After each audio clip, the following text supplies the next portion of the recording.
Welcome to ACI, the Network Made Simple learning series. In this video, we will cover Module 4, Configuring L4, L7 Services. Chapter 3, Cloud SLV Service Graph Configuration. As you have seen in the past chapters, implementing L4, L7 devices is quite easy on ACI. As you may remember, in an on-prem environment, you have to configure access policies. In cloud-only mode, it is not necessary to execute this type of configuration. Now, let's get started configuring this type of components in Azure and AWS. Service Graph is the mechanism that we're going to use to stitch external EPGs to the endpoint groups connecting the application. In this case, our app is going to be a web server. The integration is cloud native, leveraging all the functionalities cloud environments have to offer in regards policies and business continuity. If you desire, you can also automate the integration of third-party devices such as firewalls and service load balancers. Let's begin deploying our ALB on AWS. On the screen, you may see a small diagram with the names utilized along the configuration. First, we will create our Layer 4, Layer 7 device named ALB-Cloud-APIC.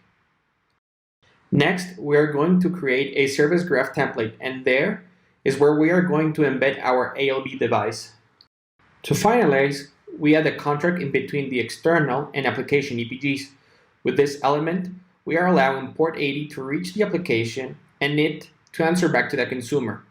Also, adding the listeners allows the ALB to understand what has to be done with the request. Let's get started with the first step. ALBs can be internal or internet-facing. In this case, we're going to use the second one, since we are going to request our web page from internet. After selecting the type of device, you must select the availability zones where you want these components to reside. When this configuration is finished, the ALB would be automatically spun. Before we start, I want to validate that no ALB is configured on AWS.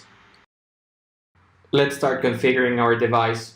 We click Services, Actions, Create Device, set a name for the ALB. After that, we select the tenant that we previously created. Then, we add the availability zones where our ALB is going to be residing. In this case, we configure 2 availability zones to maintain a higher level of resiliency.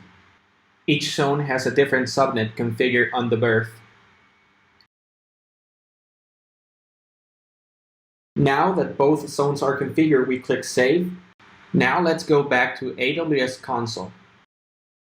Now there's an ALB pushed, and at the moment we do not have any targets since some configuration is still missing. For our second step, we're going to create a service graph and we're going to apply it. We have to drag and drop the load balancer icon onto the new service graph created and select your ALB created on step 1. We have to click the Let's Get Started button, set a name for our service graph. The tenant that you see below is the one that we already created. Then we drag and drop the ALB we created in steps before. The third step is to apply our service graph on top of a contract and add listeners to our ALB. These are forwarding rules the ALB interprets in order to forward traffic to the real servers. In our case, we will want the ALB to automatically forward traffic to all the servers in the web EPG. In order to do that, let's click on the Intent button, then EPG Communication, and I will select a contract I created before recording this video, which allows SSH and HTTP traffic. Then, I will select my consumer and provider EPGs. The consumer EPG will be the external one representing the internet, which in my case is called Web to Internet, and the provider will be the web server's EPG. Now, we will select our service graph from step 2, and as you can see, there is an error showing. This means that the configuration is incomplete. At this point, we need to configure listeners. In this case, we will create a listener rule that indicates that when the browser hits the index.html path, the ALB should forward traffic to the web server EPG members and will be listening on port 80. We'll now click Save. Now, let's see on AWS console what this configuration just pushed. Listeners now are being reflected on AWS, and now we can see that we have the targets. These are the real servers that we already have pre-configured.